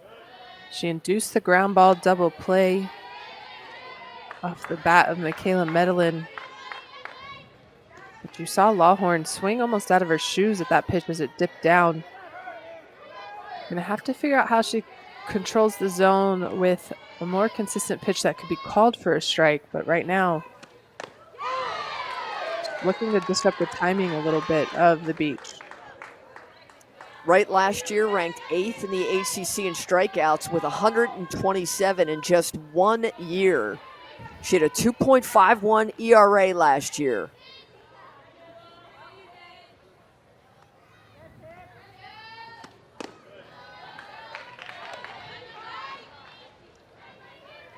After this tournament, Duke returns home for a midweek contest against North Dakota State on Valentine's Day before hitting the road again when they go to Miami to meet Rutgers and host FIU and Army in the Felsberg Invitational.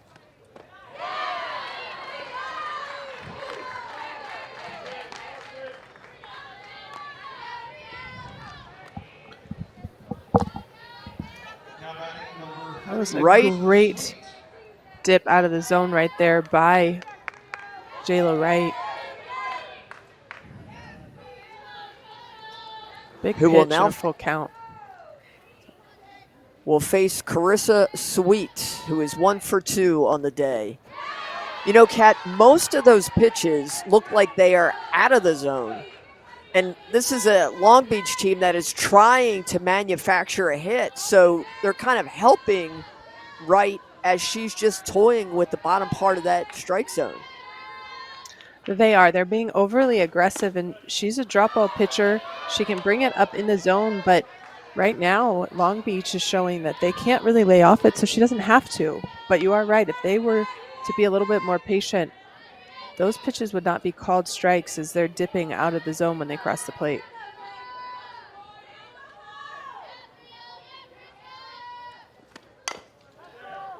Sweet, a chopper, but it's foul. Well, the fans love their softball in Puerto Vallarta. If you watch any of the social media, you can really see these teams integrating with the community and the community just loving the athletes and the excitement they're bringing to Puerto Vallarta, Mexico.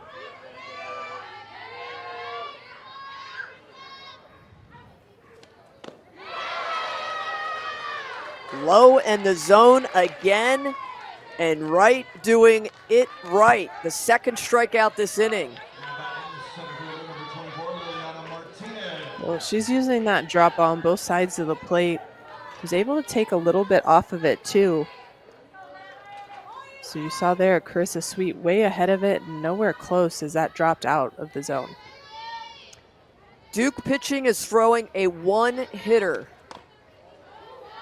The lone single, Carissa Sweet, and that came in the second inning.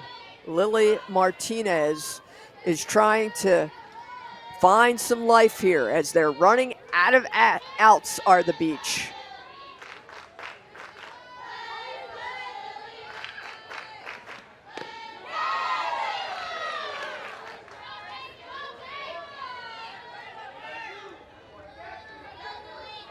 That bottom just fell out of that pitch.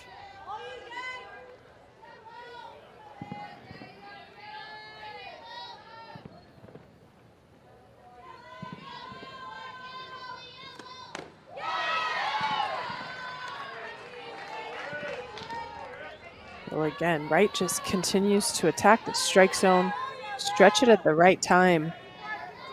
Long Beach doesn't look like they have a plan on how they want to attack Wright.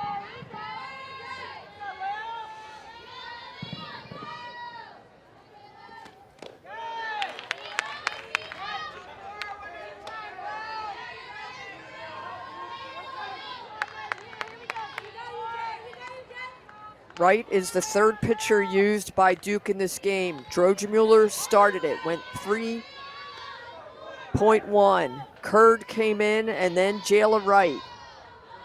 A one-hitter being thrown by the Duke pitching staff. And Wright strikes out the side here in the sixth. Duke continues to gain momentum. We move to the top of the seventh. The Blue Devils in the lead.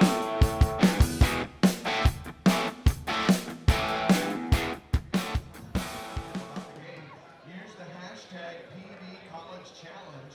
For the latest tournament news, notes, photos, and information, follow the Puerto Vallarta College Challenge on Facebook and Twitter.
Top of the 7th, top of the order for Duke as they strike out the side against the beach. They just need to hold on.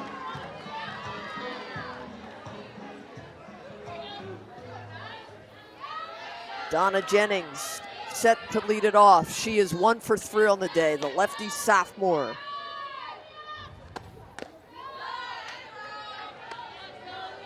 Sofia Fernandez came in for Erica Gonzalez, who threw 4.2 innings, 4 hits, 2 runs, one of them earned.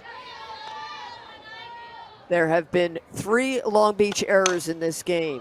Chopper to the left side, gloved, and the quick throw by Robbins, and they get Jennings. That is a great play by Robbins. You see her stretch out to field that in the hole. If she does not field that and that gets by her to Perez, Jennings is easily safe at first. Great job by the third baseman to snag that and make the on-the-run throw. What I also love, Kat, is she is set up in position where her body's aligned to throw to first. She's got her front foot pointed, and it's got to be that quick. Yeah, she did a Giselle great Tapia. job in positioning herself, not only for the throw, but just to be able to get that ball.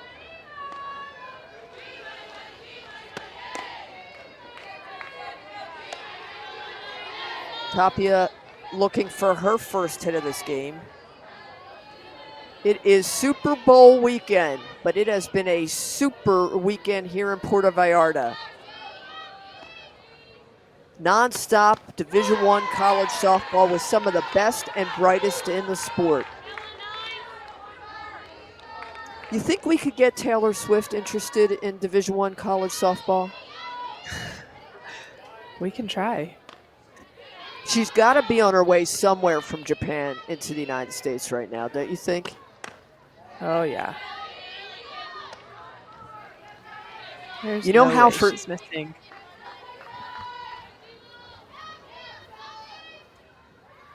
Yeah, you know how for Santa Claus they have the Nordic tracker and you can track him over the globe when he's coming in on Christmas Eve? I gotta figure they've got something like that for Taylor Swift as she makes her way from Japan into Las Vegas.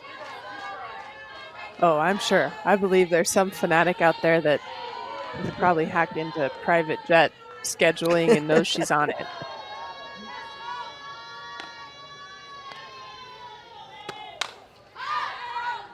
That ball is popped up foul.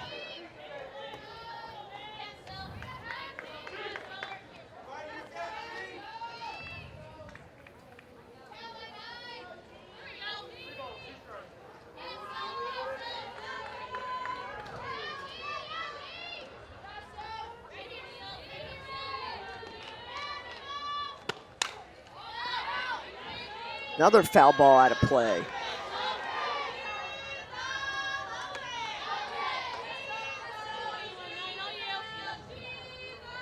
Fernandez continues to pound the zone.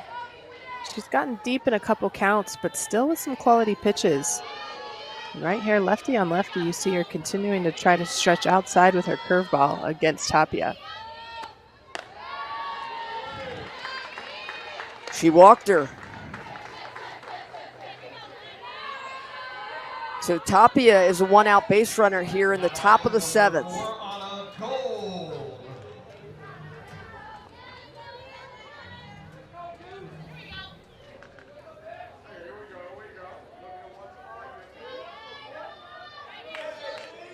Anna Gold, the number 3 hitter.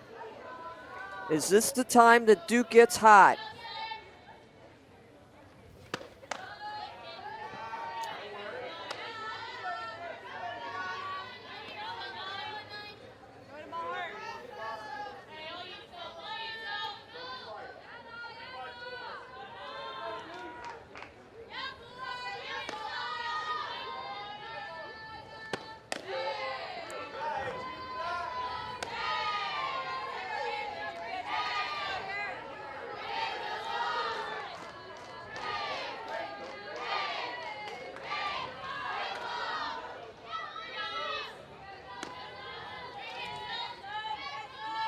Gold taking her time. A shot to center field. Martinez gloves it for the second out of the inning.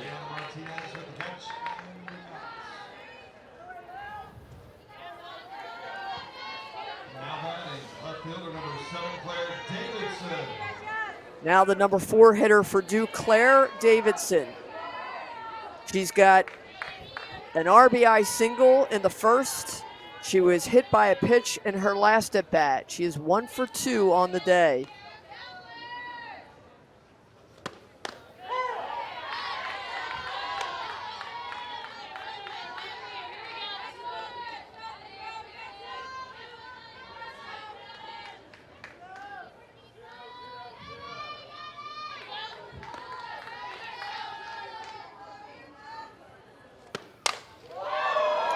That ball is well hit.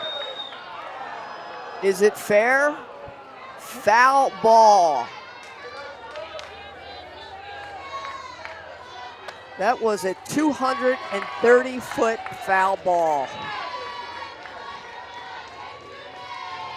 The sound of that, you knew it was carrying. It was just a matter of it was going to stay inside the foul line. That just hooked. Barely foul. I would guess Fernandez is going to try to go with a changeup after this. Might be predictable, but still. Took something off, fouls it back. Well, Tracy, I'll let her talk about Taylor Swift. I did get sent a screenshot that at some point there was a fan who was dedicated to tracking Swift's use of private jets. Unfortunately, her lawyers sent a cease and desist letter to him. They got her. Well, the Beach hold the Blue Devils, but can their bats come alive? They're down to their final 3 outs. Calling Swifties. All the Beach, they need their bats. We're moving to the bottom of the 7th. Duke on top, 2-0.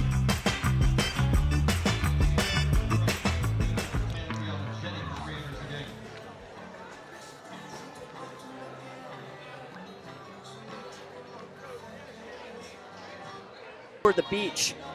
The Beach bring up 7, 8, and 9 in their last hope to try and solve Duke and their pitching staff. They have 1 hit in this game. They have stranded 6. Jaden Barajas, a fantastic catcher for the Beach, leading off the 7th. We talk about Jayla Wright, and she's been perfect. 4 hitters faced, 4 outs, a ground ball double play to the first hitter she faced, and then 3 strikeouts last inning that were just very well set up. A usage of her drop, a little bit of an off-speed pitch. Really being able to keep Long Beach guessing. But you have to imagine that Beach is going to be very patient here in this at-bat.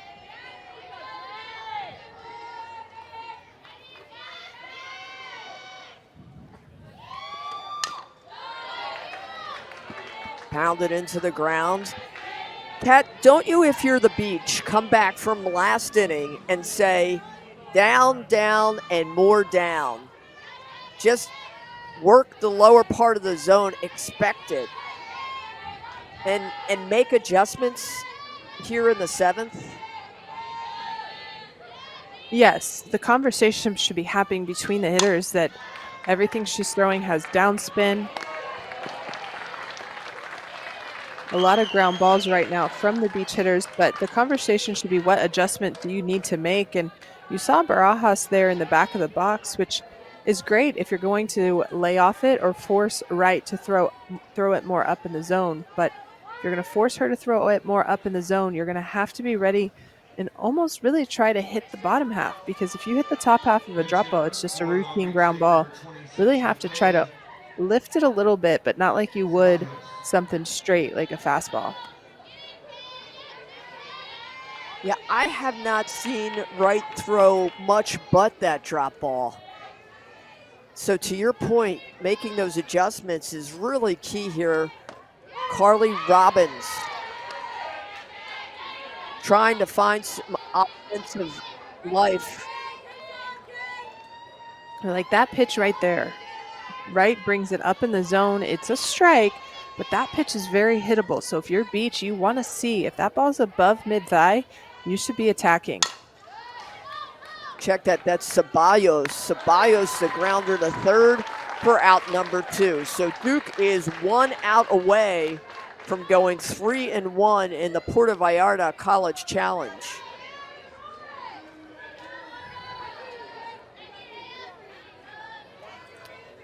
Okay, Kat, I have to ask. Kansas City Chiefs or San Francisco 49ers? Oh. You know, I really don't have a tie to either one. But I do like Christian McCaffrey, so we're going to go the 49ers. 49ers, says Kat Osterman. Isn't there a Texas player on either one of those teams? Not from when I was at school. So, I mean, a couple that I played with, or I was at school with, did play for the Chiefs a little while back. So I should probably pull for the Chiefs, but I'm going to go ahead and go with the 49ers. Selena Perez. If she can hold on, the top of the order is on deck for the Beach.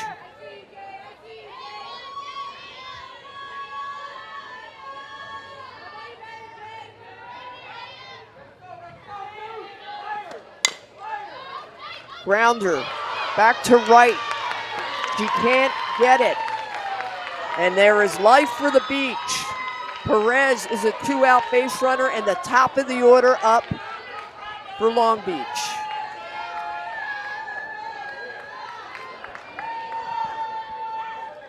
Well, what a break for Perez right there. Another good drop ball by Wright, just back at her. Rushed a little quickly to field it. Again, have to remember she has time with how quickly it got on her. Entering the game, number 7, Selena Perez at first base. Now batting, number 13, Sarah Olson. Top of the order, Sarah Olson has walked twice, popped out to third.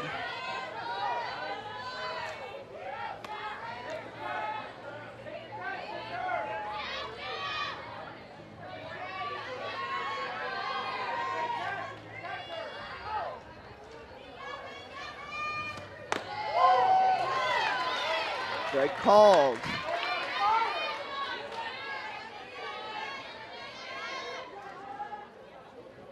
Wright came in for Cassidy Curd, who came in for Drogemuller. The third pitcher for the Duke Blue Devils. Can they close it out? Strike 2.